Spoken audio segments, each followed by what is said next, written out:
Hello, all you hardcore boxing fans out there. How are you doing? Corky here, the voice of hardcore boxing. Although at the moment, it's a bit like a soap opera. Can I just say a big thank you to all them people that have joined our members area? It's the button down below. And if you're not fortunate enough to spend $5.99 for our extra 10 videos, I'm thanking you for subscribing, liking and leaving a comment, because we're getting more comments than ever, good or bad. It's nice for people to express themselves, isn't it? Because all those that are leaving the bad comments, keep them coming, because it saves you punching your old lady about, doesn't it? How are you doing, Rico? This is Rico. Good, mate. We spoke a couple of days ago, but I think we're predicting this as well, saying it's probably not going to happen. So here we are with the big news from last night. Should we dive in right away? Can I ask you something first before we start, Rico? Yeah. Yeah. Have I got a face that you'd want to punch in? Because I keep getting loads of emails, people saying they want to punch my face in. Maybe the sunglasses I might want to remove because they seem to annoy people. But aside from that, I think your face is all right. Thank you very much. You'll look better when I get my teeth done in August. Third time lucky. Yeah, exactly. A lot's gone on since we spoke on Sunday. Obviously, we've got the Billy Joe, Mark Tibbs, Ben Davison affair. Well, Ben did his Monday mass yesterday, didn't he? There was a Monday mass on Boxing Social, which Ben did. So yeah, what did you think to boxer-size Ben Davidson's Monday mass? Well, I found it funny that he was back in Vegas with Josh Taylor, given that he'd flown 3 hours to Dallas to whisper in the ear of Billy Joe Saunders' corner, and then he's arrived back in camp, which he said that he doesn't want to discuss the Billy Joe Saunders situation because he needs to concentrate on the biggest fight of his fighter's career, but yet he'd flown over across the US to whisper in Billy Joe Saunders' ear, and then he gave enough time to make sure that he had an interview to give his side of the story, which had changed since the last side of the story because he apparently he said different things to Billy Joe Saunders in the corner. And he made it about him again. It was about him rather than the fight or the trainer. And he said, I don't want to talk about this, but yet he spoke about it again. A couple of days away from biggest fight in Josh Taylor's life, and he's exerting himself into other storylines. Yeah, you see, my argument with Ben Davison is this: when he first came on scene, he was tiptoeing around Tyson. He was only what did he do? He took boxer size less classes, didn't he? And all that kind of thing, keep fit and that. Fair enough. I've got no wrong against anybody trying to earn a living, and he's obviously a networker, isn't he? But he talks a good game. But Tyson got rid of him. Billy's got rid of him twice, is it now altogether? 2 or 3 times.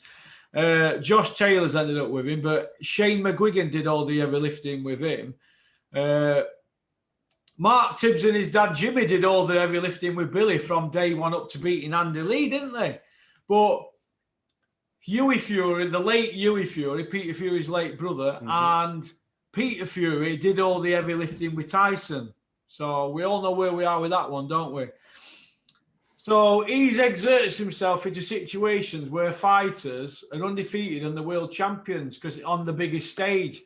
But what's going to happen when he's in a situation where he's never been in that situation before because he's not come through the levels with anybody, has he really? He's not learned his craft.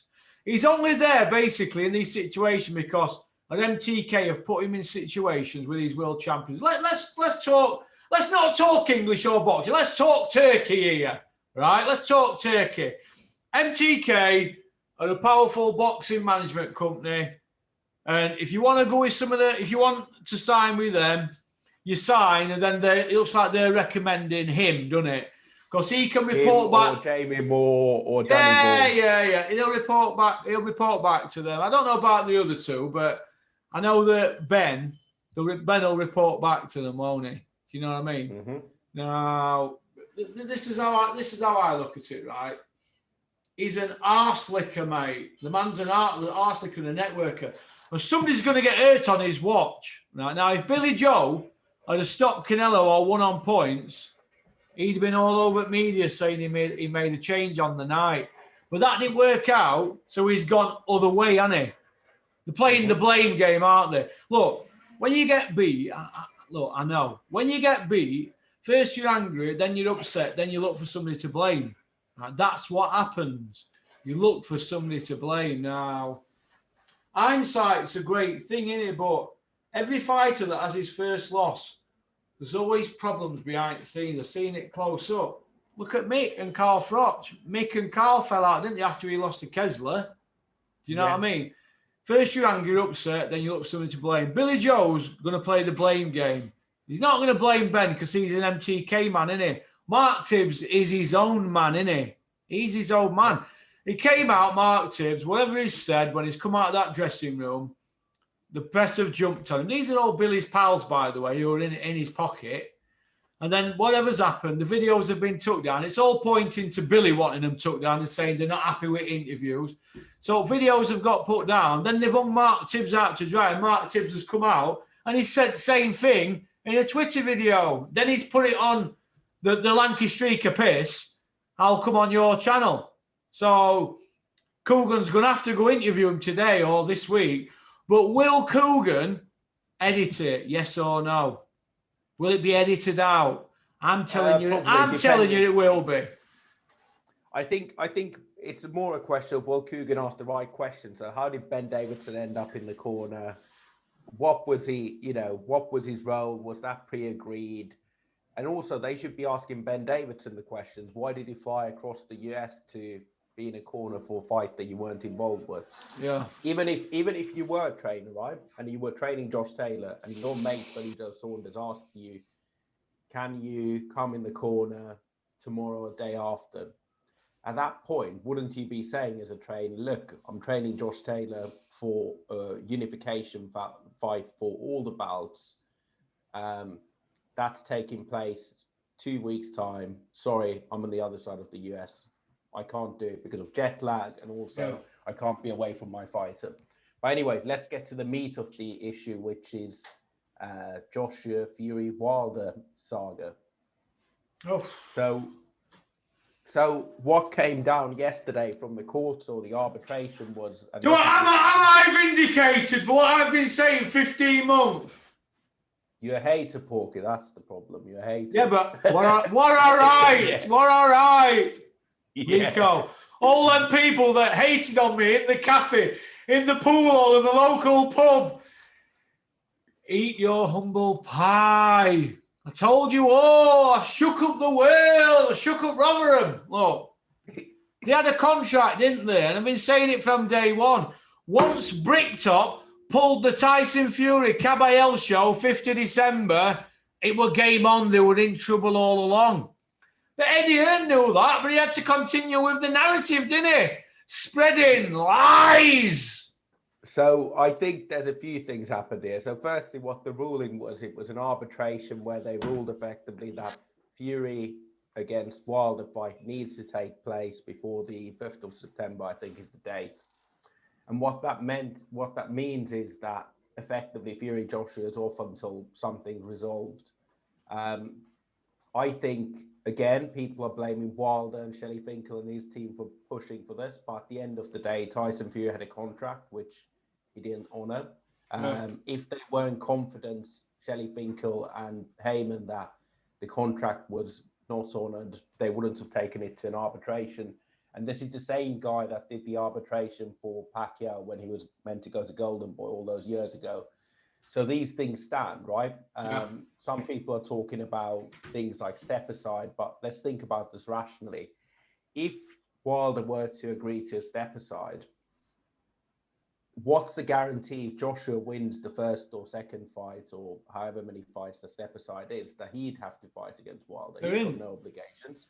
Also, there's all the governing bodies. So Usyk, WBC mandatories, everybody else, they've got their own thing. So what ends up happening, the belts end up getting scattered. And the value of the Fury against Wilder fight would go down massively because nobody would be interested in it afterwards. And also, what if Fury loses?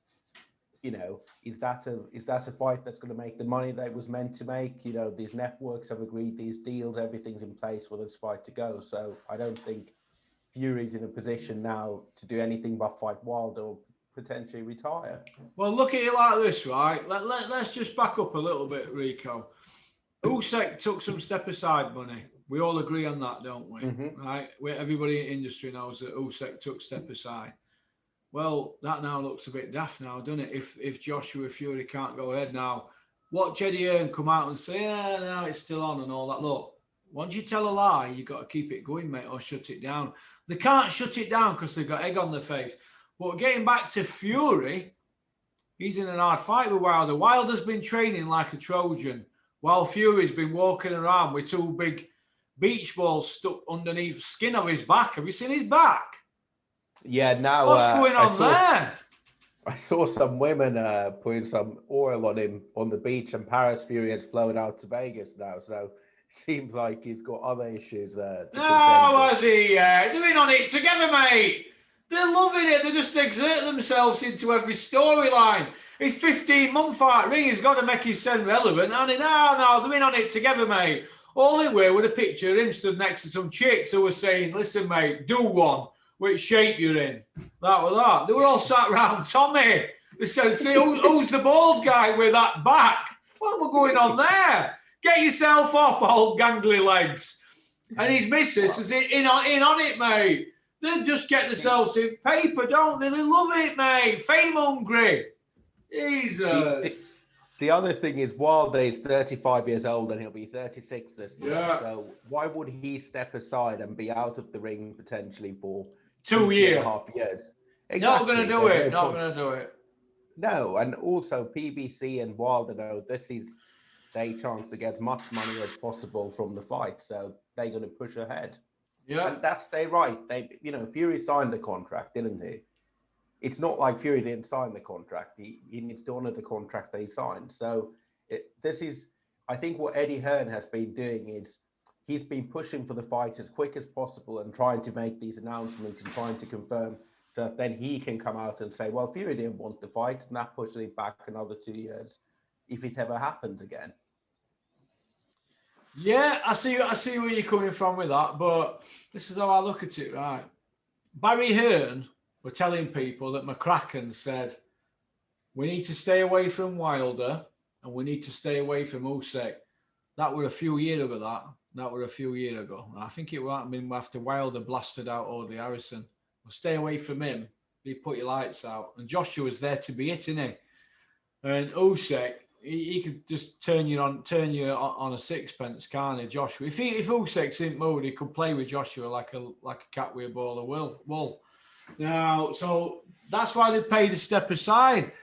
All that about going to Usyk's fight with Chisora and all that and taking notes, mental notes. And I remember being, yes, Anthony Joshua sat there with his mask on, taking notes. He'll be wanting to get his hands on Alexander Usyk.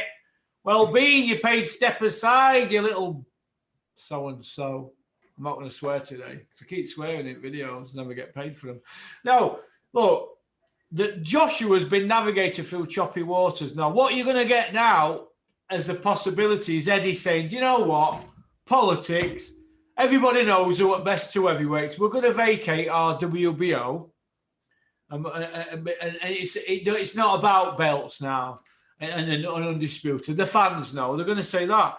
But what I want to see now is scam. I want to see Scam Jones scream blue murder for Usyk Joyce with his lawyer and going to bat for Big Joe Joyce, or Big Chuck, or whatever they call him, Frankenstein. What do they call this? What's his name, man? I can't remember. Frankenstein, innit? Like that, innit? Whoops, checking room here. He's like Frankenstein, isn't he? You know what I mean? Yeah. So, you know what I mean? But no, I mean, look, this is the time when all the belts get scattered, right? You're gonna have White looking for his, trying to insert himself. You're gonna have Parker. You're gonna have Usyk. You're gonna have probably Hrgovic. You're gonna have everybody asserting themselves into the situation. Yeah, and you're going to have Ben Davison exerting his Senate situation. Well, I mean, of course he will. it's not that long ago. He was putting himself about saying he'd train Wilder if he went with Tyson. That's the type of guy he is. He's got no scruples. Do you remember that program, don't you, Snatch? You know that film that Mickey Snatch, yeah. Mickey Fio's got a part in it, and he plays the mental Mick or something that goes mad, doesn't he, in cell? Well, in the film Snatch, at the beginning, that Bricktop says, Gary or something, pull your tongue out my arsehole or something, or you're a nasty little piece of work, you or something, because this guy, he fetched this guy to Bricktop to get him done in, didn't he? Well, look, that was supposed to be his pal. Well, that's Ben Davison, that. He would stick a knife in you as look at you, mate. He ain't bothered about anybody, mate. He's not bothered about Peter Fury or anybody. He's going to put himself in that situation, or Shane McGuigan. Look, he's not bothered, and he's just going to come and front it out because he's more or less saying, well, I'm with MTK, I can do what I want. That don't mean no to me. There's nobody allowed to say about boxer-sized benkers with MTK. We can all dig Eddie Hearn out, Bob Arum, Frank Warren, and all Dennis Hobson, all the rest of the promoters. We can dig them out when they do us a wrong as hardcore boxing fans. But we can't say about MTK. Why is there all this silence or something? I ain't bothered. I'm not bothered about it. That's right. It's a cult, mate, and everybody shits the pants. Well, I've never felt been happy in my life.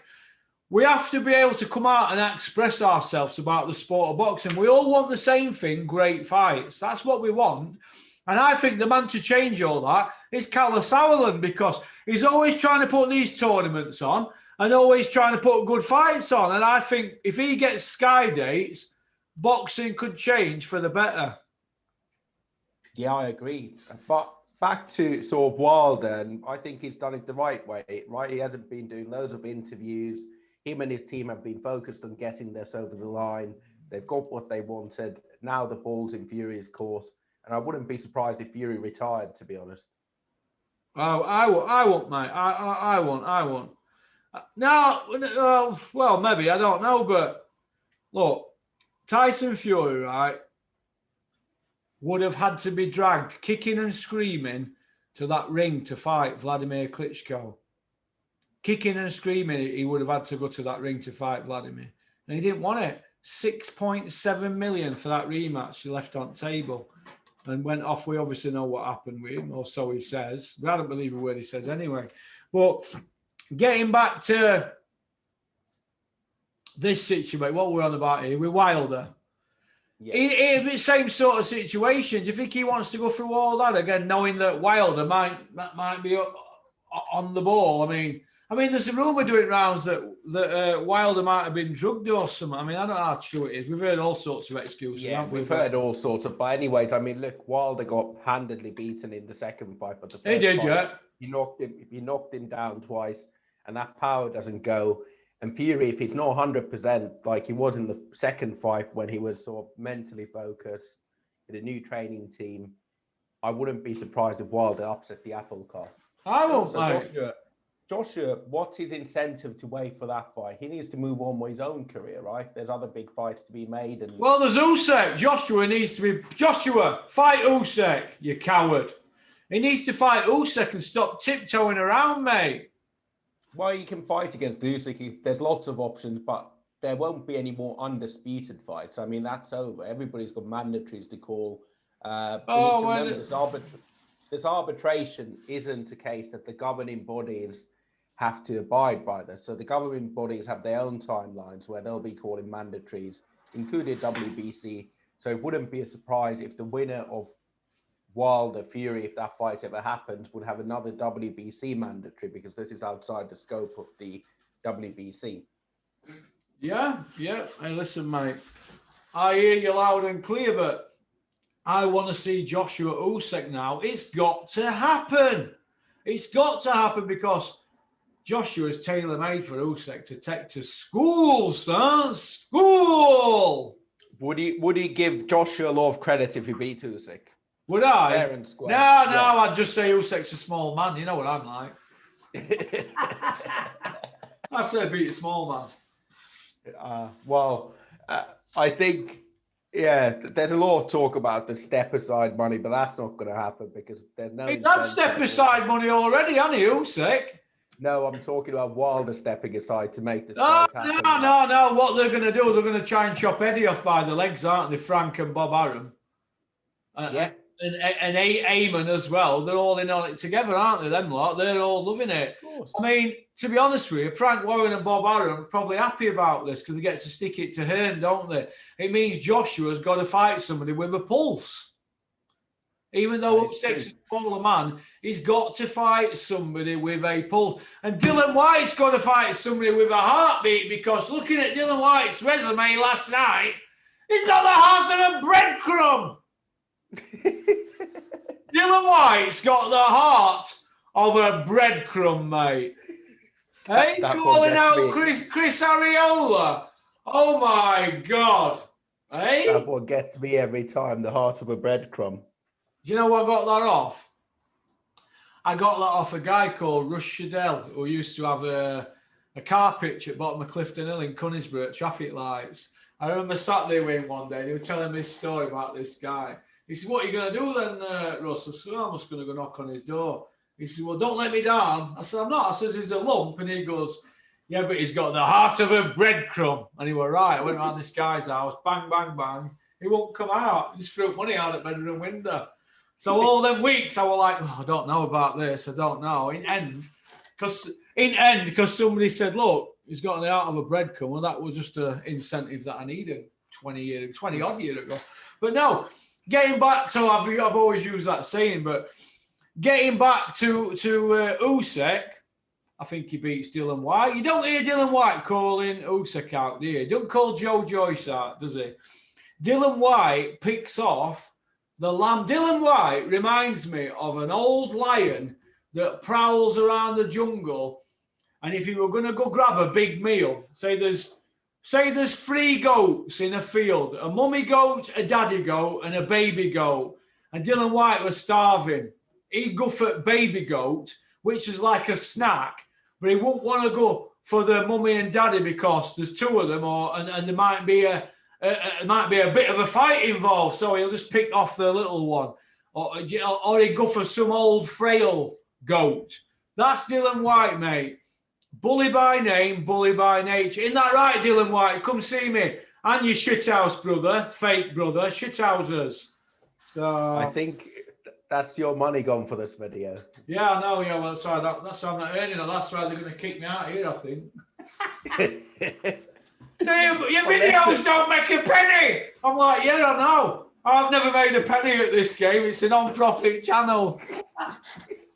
Well, let's look at all the spin and everything else. So all of these boxing journalists were there writing stories about how the fight is made 24 hours ago. They were all tweeting and saying it's confirmed based on Tyson Fury saying something on his Instagram and Twitter, saying that that's now confirmed. It's in Saudi. They were all writing this stuff. Not one of them was saying, oh, there's an arbitration going on, by the way, which could derail the fight. And suddenly they're all now saying, wow, it's the arbitration. And we've mentioned it before. All of them were just lapping up what Eddie and everybody else was saying, right? Yeah. None of them were actually asking the real questions. This is why fans get duped, because fans don't think for themselves, because they just consume this thing. And we've been saying on this channel for ages about the arbitration being an issue, about Wilder's contract situation being an issue. I think that's really... What's wrong with your camera? You keep on changing. I don't know. 2 seconds. Hang on. Porky must have had something in his morning coffee. Sick of it. Yeah, go on. No, but what I was saying is effectively all these boxing journalists, right, that were lapping up everything that was being said about the fight being made, site fees in Saudi, how big of an event this was, but none of them asked a question about the arbitration. And now they're all pretending like they knew it was coming or it's bad news for boxing. I saw Barry Jones tweet yesterday about rematches ruin boxing, they ruin careers, they shouldn't be allowed. And I tweeted back and I said to him, look, nobody was saying that rematches were a problem when Joshua got beat by Ruiz, right? Yeah. We need to honor, you have to honor your contract that you sign. Rematches work both ways. Yes, they can be advantageous for champion with a belt, but also for these big fights. Yeah, well, Barry Jones, we never want to see you commentating on a rematch again. Jog on. Yeah, look. If Joshua Fury would have had a rematch clause in their fight and that would have went ahead, I don't think anybody would have complained, right? So let's not pretend that this rematch clause that Wilder had is valued any less, regardless of the first fight, than any other rematch clause. It's not Wilder's fault. Wilder's done the right thing and his team has done the right thing. The problem is Tyson Fury trying to navigate away from his obligations yet again. Tyson Fury don't want to fight Wilder a third time, mate. He wants Joshua Yeah. money because he thinks that there's millions there. But why would he come out and say that about, when he come out and said, yeah, I've just got off phone with whoever, President Mabuto, or whoever, some prince or a royal bloke or something. He's just been on phone with that mosh, right? He come out and said that. Well, as soon as he said it, I were like that. I was cracking bottles of wine open, mate, because this is how I look at it, mate. Tyson Fury, for me, is a born liar. Whatever comes out of his mouth, I don't believe, because there's a method behind his madness, because he's a smart kid. So whatever he says, it's to suit his own agenda. So the fact he'd come out and said that, and not Eddie here, and I went to my mate, I said, there you go, get that wine cracked up. And I had a drink for it, just so I had a little glass of wine. And I said, I feel vindicated now because I knew then that to think the opposite to what he said. Are you with me, Rico? Yeah, but look at Sky. Sky reported and said Tyson Fury says the fight is on. ESPN reported Tyson Fury says the fight is on. So they were no less. I mean, they didn't know any more than Tyson Fury at that point. So that makes you wonder. What his agenda was. We didn't have Eddie Hearn retweeting it. We didn't have Joshua saying the fight is on. That's when you know the fight is not happening, when one party is saying it. But again, announcements for how many months now? 12 months next month. 12 months, yeah. 11 months, announcements, spinning stories, hundreds of videos by these YouTubers, hundreds of interviews by boxing media, hundreds of stories written in the press about a fight that wasn't even close to be made, right?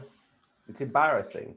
Everybody's just been duped into it. It's embarrassing. Well, listen, Fury said, didn't he, 2 weeks ago, listen, there's no announcements till money's in my bank in escrow and all that. And then he goes and shoots his mouth off like that. Don't you think? Eh? Because that's probably triggered them lot to rush it through with lawyers. Because it was supposed to be Thursday, wasn't it? But now it's come through Monday, hasn't it? Yeah, but you know what? The lawyers are smart, right? They would be putting in loads of clauses in pending on what the arbitration result was.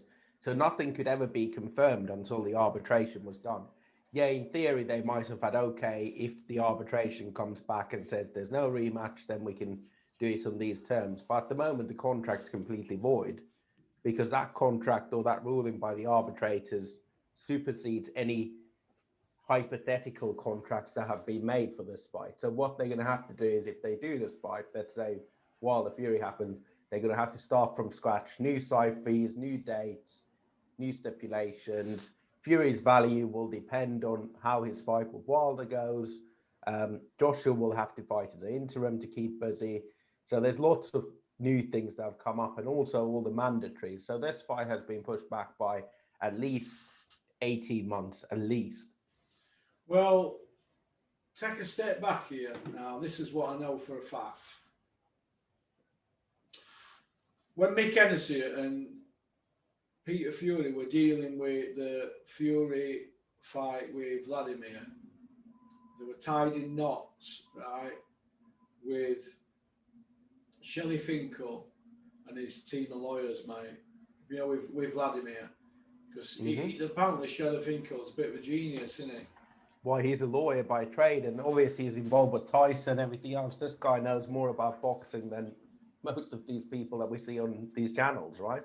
Yeah, and I know for a fact, heard it from the horse's mouth, and I've heard this conversation with Peter, and I've heard it with Mick Hennessy, and I spent a lot of time with both of them. They both said Shelley Finkel is a very, very, very smart man, and Mick Hennessy, like the lawyer stuff that they threw at them, they couldn't believe it. It were astronomical. The money they were having to shell out, and they couldn't believe it. They were tying them in knots. And you can imagine Peter, who was just used to doing things on an handshake from his previous life, can't you? Having to get involved with all this. Like, what's going on here? Do you know what I mean? And well, look, Shelley Finkel, right? If he knew, and Team Heyman and Wilder, it's better that they don't say anything, they don't do any interviews, they just focus on the court case, and they move that along. And the reason they took it to arbitration is knowing their background. You know, Al Heyman's a lawyer, Shelley Finkel's a lawyer, as is Arum as well. But knowing their background, right, they would have looked at the papers and said, oh, this 90-day clause and stuff, it wasn't enacted. We don't know whether it wasn't enacted, what happened. But they would have looked at that contract and said, this is watertight. We're going to win this case. There's nothing to worry about. And we don't say anything that would conflict that, or we don't talk about anything else. So we're just going to stay silent until this is sorted. Now they're in a position where they hold all the trump cards. Yeah, they are, mate. They are. And now it's looking like Wilder wants to fight, so Fury better get in camp, hasn't he? Because if he were thinking, well, I could maybe have another month doing what I want to do and then get into camp, he needs to get into camp now, doesn't he? Well, yeah, I mean, and also they just need to agree on sites and dates and everything else. But the focus and the energy of Bob Arum and Team Fury, so Frank and everybody else, is now going to be on getting this Wilder fight out the way. And that means the focus of Joshua and Eddie Hearn needs to be to get another Joshua fight out there, because obviously Eddie Hearn's not going to make any money unless Joshua's fighting. Well, where does this leave Joshua now? Who does he fight? Who does he fight now, Joshua? Big Doss of Joshua. I think it's really down to what his mandatories are, right? Because why would they be paying step-aside money to people at this point? So they might fight against Usyk, they might fight against whoever's now next in line for the mandatories. Because what they want to do is clear as many mandatories as possible, so that they're in a position again at some point to fight against Fury, because that's where the money is at. But again, it's a case of motivation, right? Joshua could come unstuck because he won't have the same motivation for another fight that isn't Tyson Fury. It's not at the same level. Yeah. And Usyk could upset the apple carts, and so could Wilder. And then it's bye-bye, your 200 million fight, innit?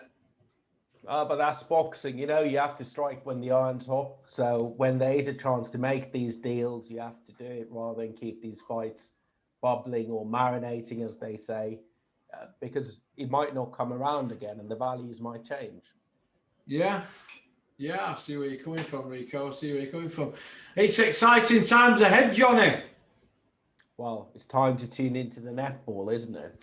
This is why we love this sport so much, Johnny. Hey, what do you think about Bean lately? He's been very quiet, hasn't he? You know what? There's not much to say with the Sky shows. They're just going to run that Ritson show next, and then that's it for Sky. Yeah, do you think so? Yeah. Well, I think they've got one more show left, which is in June. They've got Ritson against, I can't remember who it is, but that's the last show they have. Where does this leave Yui, Tony Yoka, and Ergovic? Because they're next generation, aren't they? Yui's only 26, isn't he? Yoka and Ergovic. Where does it leave Hergovic? Hergovic was meant to fight a mandatory against Michael Hunter, who pulled out. So Hergovic has another fight against somebody, which will be then the next mandatory fight against Joshua. Again. So he's in the Dillian Whyte level then, you know, pushing for a number one slot, Ergovic, in one governing bodies, yeah? Well, I think he's got final eliminator, and that was meant to be against Michael Hunter. So somebody else will go in that slot. Yeah, but why doesn't Dillian Whyte just jump in with him and make it pay-per-view? Because Eddie Yates out Coronation Street against Dillian Whyte would be pay-per-view, wouldn't it? So So why don't Dillian Whyte fight Hrgovic and then win against Joshua? So Dillian Whyte's got to... We both know the answer. We both know the answer to that. Dillian Whyte, heart of a breadcrumb. A Hovis breadcrumb. That's what your heart is, Dillian Whyte. Heart of a breadcrumb. You only fight old men. Do you know what I mean? Hrgovic is about below. Sorry, not Hrgovic. Yoka's about below that level, not technically or skill-wise, but I think he needs a fight which gets him up the rankings to number one spot. Obviously, you have Parker somewhere lingering about. So yeah, you've got a few of these guys, but everybody's going to be wanting to fight against Joshua before the Fury fight, because after the Fury fight, the money might not be there. Yeah, I can see where you're coming from, mate. Yeah, it's what do you think? Interesting times. Yeah, interesting, exciting times ahead. What did you think to Johnny Nelson's comments going on, bigging up Boazzi and saying Virgil Hunter's only world-class trainer in the world at the moment? I think we covered that in the last video, but thoughts are I think my thoughts are still remain the same. That I mean, Virgil Hunter's done great work with Andre Ward, but is that Ward or Hunter? I'm not saying Hunter's necessarily a bad trainer, but you couldn't take anything from that fight against Dos Santos, because Dos Santos was worse than some of the sparring and the lower opposition that Boazzi has fought against. Yeah, it's. I think we've got this fight covered anyway, so we'll get this out there and people like and share and leave your comments. Yeah. Want to do something early enough this morning that people have time to watch and think and see how the story plays out. I'm going to try this other camera I've got here now. I keep going through cameras, webcam cameras. So how many more videos do you have today? I've got one with Kent from Ireland at 11 o'clock. Right. I'm just going to shout out to Kent. Yeah, big old Kent.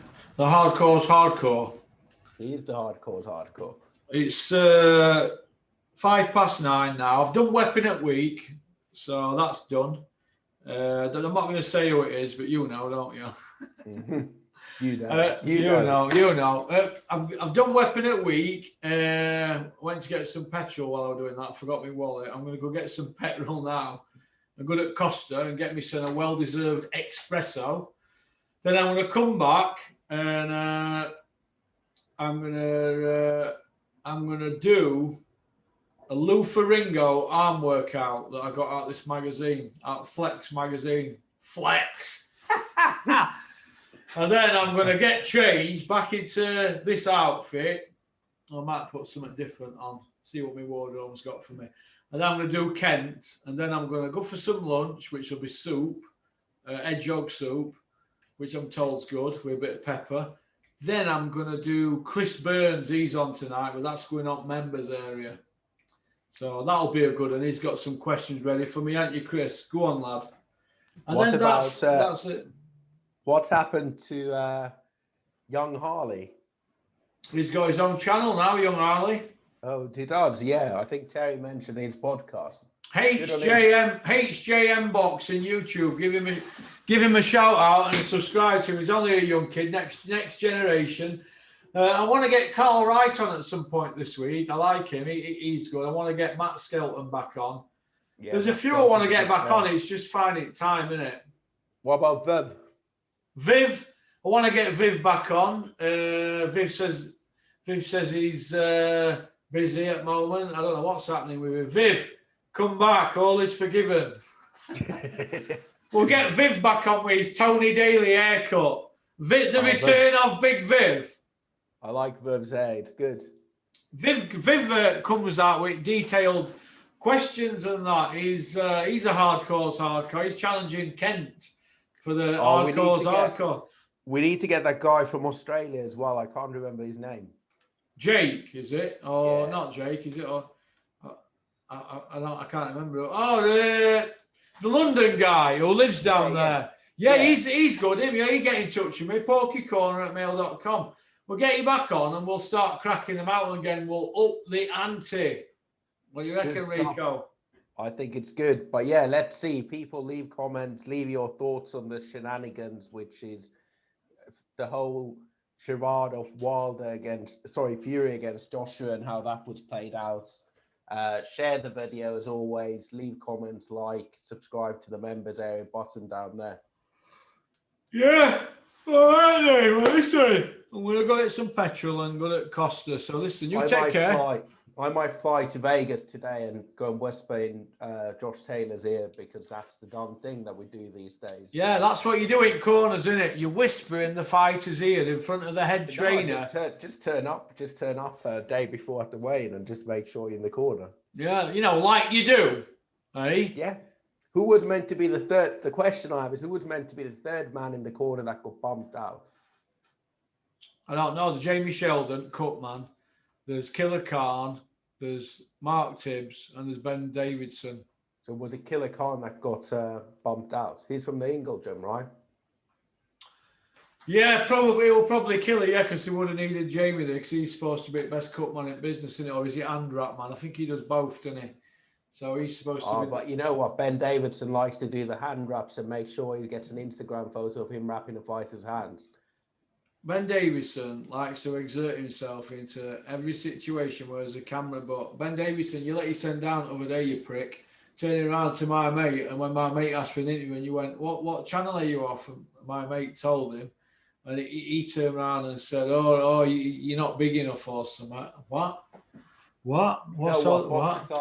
Give Boxer Size Ben some credit. This is his third class he would have been doing this morning. So he's running a third class, Mums, Bums and Tums at 9:30 a.m. in the local leisure centre. Did you see that doing rounds on social media? Ben Davidson bingo. Yeah, I did. I thought that was funny. That it's the same old polished one-liners, isn't it? It's getting worse than me, Rico. I know. Well, in any case, don't have any nightmares, and I'll speak to you later. All right, you take care. Cheers, mate. Bye. Bye. Rico left me hanging there, didn't he? Supposed to be my pal. Couldn't wait to jog on, could he? We've had a good old do, haven't we? We've had a good old 30-odd minutes. Okie dokie then. I think it's time to burn rubber and go Asda out and get some petrol and then go to Costa, I think. So peace out. Keep on trucking. Keep sporting boxing. Big shout out to Frank from Bury, my big pal, and Dave. How are you doing? All right. Big shout out to Jake in London. Your video should be up today. Weapon at Week's going to take a precedence over that. I want to get that weapon video out quickly. There's only one weapon this week, and we know that is, don't we? Hey, there's only one weapon this week, but then again, there were 3 weapons, but then I decided to make it one. And we're going to do a joint 3 weapon. I'm a peaceful person, non-violent. All right. So I think that's about it, really. We've covered everything, haven't we, really?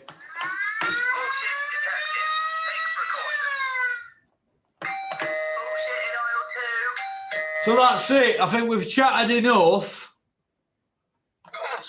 for one morning. Peace out.